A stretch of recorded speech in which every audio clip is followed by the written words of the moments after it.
Good morning, everybody. The Rev here. It's time for You Got a Cup of Coffee with Jesus. Hey, I went to this revival last night at a full gospel church out in Terrellton, Oklahoma. A little small church. Well, it's not that small. Uh, Oak Hill Church. Amazing. This gentleman came up from Okmulgee, Oklahoma, another small town, and preached at it. And it was fire. But the pastor had made a comment kind of in passing about how the enemy, seeking who he can devour. And he made mention of being a predator, and when you're whining, uh, that's who he looks for. So I got to really thinking about that. I sat there for a while in the church thinking about it, and then on the drive home last night, and as I was going to bed last night, and as I woke up this morning, it's still there. And then 1 Peter 5, verse 8, it says, "Be of sober spirit, be on alert. Your adversary, the devil, prowls around like a roaring lion, seeking someone to devour." Some say of whom he can devour. Uh, I really got to thinking about that because another predator is a coyote. Coyote is opportunistic predator. He just looks for opportunity and on his prey. And if you get a rabbit that gets hurt or something, they do it. They have a dying rabbit call. They use that to actually attract coyotes in when they're hunting coyotes to clear them from an area. It's this wee whiny squeal, and that's what was really impressed upon me is like, be of sober spirit, be on alert. And what does that look like?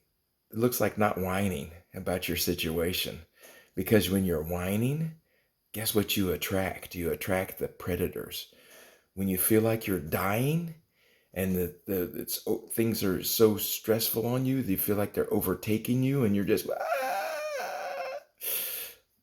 sounds like a dying rabbit call. Sounds like a predator call. You're calling in the enemy. That's why it was like I was sitting there and I was getting this picture. It was like, that's why, Lord. That's why you say in all things rejoice. You give praise all the time. Because the enemy, even though it may be tough and even though you may be feeling that, we praise with our mouth because we don't want to attract predators. We don't want an opportunity-driven enemy looking and seeking for who he can devour. Why is he roaming around looking? He's looking for the predator, looking for the opportunities to prey on. Who's down, who's squealing, and that's why we support each other.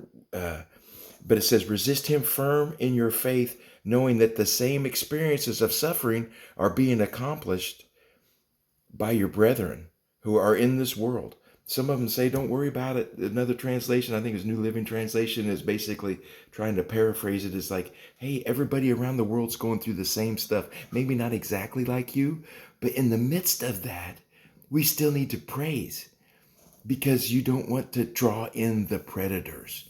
I'm not trying about saying put on a fake face and put on oh, everything's okay. But we can't continue to just whine about the situations. Whining brings around the enemy of your soul because he's winning. And when he thinks he's winning, he hangs out looking for who he can devour. Yeah, that's what the Lord gave me. So, it was a lot. It was a big day yesterday. Big day. This lady at church gave an amazing testimony that tied together a bunch of things, tied together to the service that I went to a church that's probably 45 miles away. And it's just like how the Lord just orchestrates and works all these things together for our good. Yes, for our good. Even though we may not understand them, it's like pictures. I see things kind of in pictures in like movie form. And it was like the acts were coming together. Kind of like when you're watching a movie and you kind of see, oh, the plot kind of starts unfolding and it's like, oh, I see where this is going.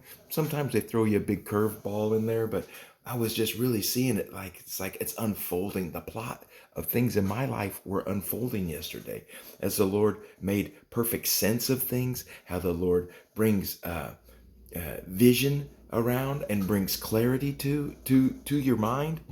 about things that have happened, things that have transpired, things that have taken place.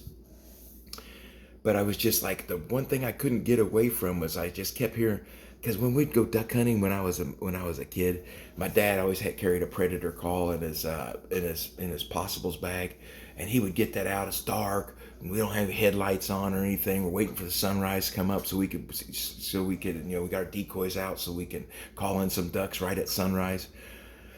And it was he would take that predator call out and he'd whee! It makes a hair stand up on the back of your neck, and you would turn and look because you wanted to see where it was coming from. So I had that picture in my mind last night.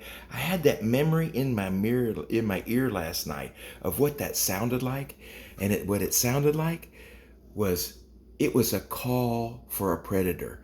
And I could remember that it would make my hair stand up on my neck.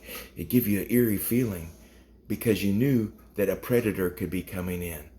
That's the same kind of abruptness we ought to feel when we hear that whining, and help our brothers and sisters out of it and encourage them and get them out of that place of calling in the predator to calling in the high priest.